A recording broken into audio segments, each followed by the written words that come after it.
had seen it to what it was.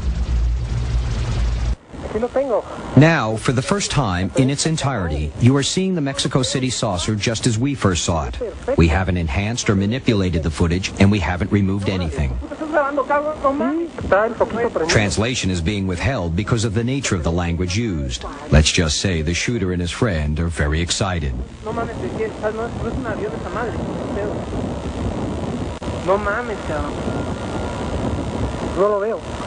What do you think? Is this hard and fast evidence of an extraterrestrial invasion? Is it a hologram? Or an experimental craft deployed by the military? Or is it indeed a most elaborate hoax? In order to get to the bottom of the incredible flying saucer footage, we went to the exact location where the saucer had supposedly been hovering. We were looking for answers, for eyewitnesses, anyone who may have had a part in the mysterious sighting on that day. Anyone, that is, who would be willing to talk about it. And at least I found the place. This is real, the place exists, the buildings. And then I found not one witness, but 12 witnesses. Some of them who were just under the object, others who saw it far away, others who didn't see the object, but remember that their animals went absolutely crazy that same day. You presented this video. You presented the video at first without knowing where it was. Why? Because you wanted to flush people out? You wanted people to come out and say, hey, yeah, I know where this is? Exactly, and it happened just one day after. It worked. And for me it was very important because I found the place, the physical existed. This was not a photographical trick. But you're also telling me that you can't authenticate it without talking to the photographer. Absolutely. But the story is consistent with everyone you have spoken to. Exactly. One eyewitness to the August 6, 1997 saucer was 13-year-old Cassandra. Can you show me where you were standing when you saw it? ¿Podrías decirle dónde lo viste cuando estabas parada? It was in the middle of those two buildings. I was scared. Was it wobbling, floating? ¿Se movía así? At first it was still, but was wobbling. Then after it balanced, it shot out toward the corner of the buildings, and then it disappeared. As our interview progressed, Cassandra told us that the object had been spinning and that she thought she saw windows. She also revealed that right after the sighting, she told her father about the UFO, but he had not believed her. We have found 12 witnesses. If we want to look for more, we could find more. We continued to look. We questioned those familiar with the area where the saucer had apparently been taped. We looked from every possible point of view. We heard that there had been a sighting about a mile north in the wealthy suburb of Bosques Las Lomas. There we met Annie Lask, a young woman who had been on the roof of her house on August 6th, and she told us the saucer in the video had hovered directly over her. And how high above you was it? Like 20 meters. The outer rim was spinning really fast, and the hissing. When I realized there was this weird thing on top of my head, I wanted to take a picture, and I turned to take the picture. I turned up, and it wasn't there. But there was like this mist, like purple mist, or maybe haze. After the saucer left her, standing in a purple staticky haze, Came from here, went over there, and that... Annie Lask does not remember getting down from the roof. Since that day, I had constant headaches, like every day, like really strong headaches. My eyes burned so bad. They still do? Yes. Since that day.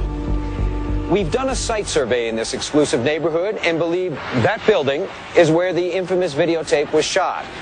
A building that denied us access. That's the terror. Jaime and his investigative team had been here before, but today, as we approached again, we couldn't be sure of what we might encounter. We were kicked out, I mean, aggressively. I felt that they were going to hit us.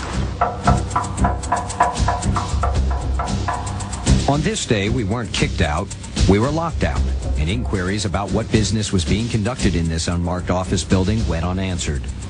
We attempted to interview people in the two condos so prominent in the saucer video. The exclusive complexes were like fortresses. At one, we were kicked out. At the other, we were escorted out. So we were forced to turn from investigating who had seen it to what it was. The footage was delivered anonymously to Jaime Maussan's offices at Televisa.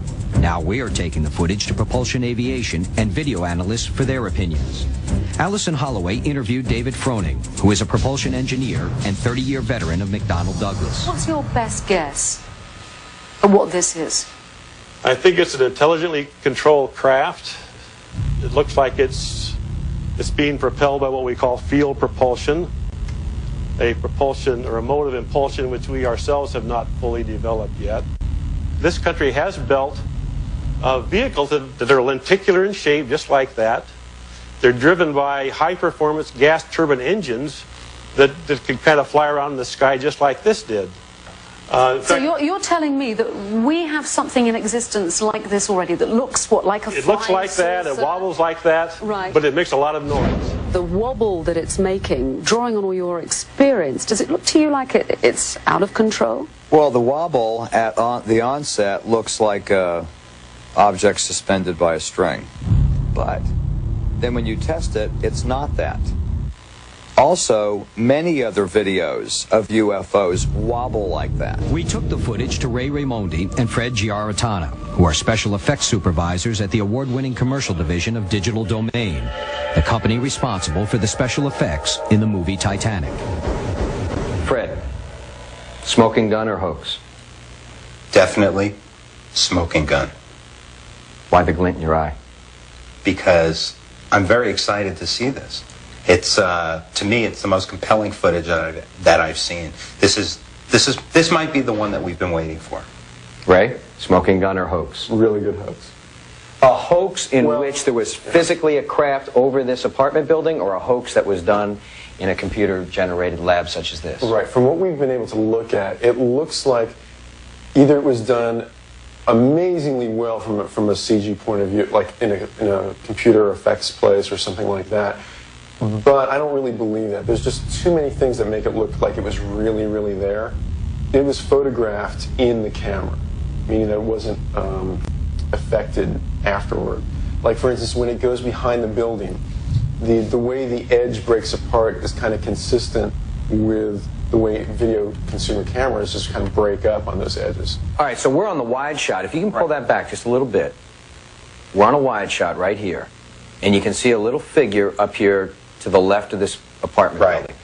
Then if you let it roll, and as it goes, that figure, you zoom in and the figure gets bigger. Right. Yeah, that's a difficult effect to do. Yeah, the first thing we noticed was just that if it was done as an effect, it was done seamlessly, because the zoom part it's natural. The hand holding of the camera is all natural, and whatever that is stays exactly with it perfectly. How was it done then?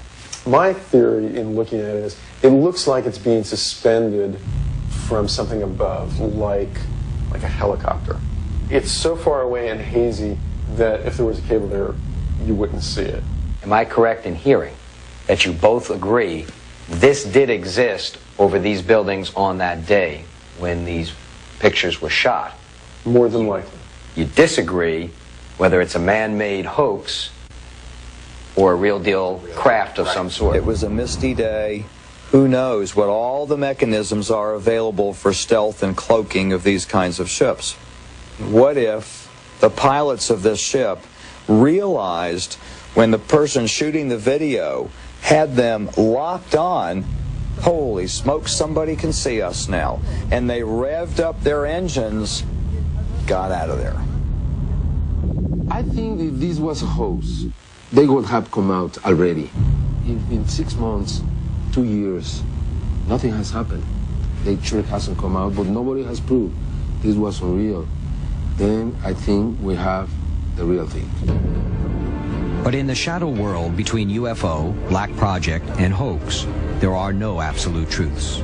We may never know if the real danger is imaginary, coming from our own government, or most chilling of all, coming from the stars.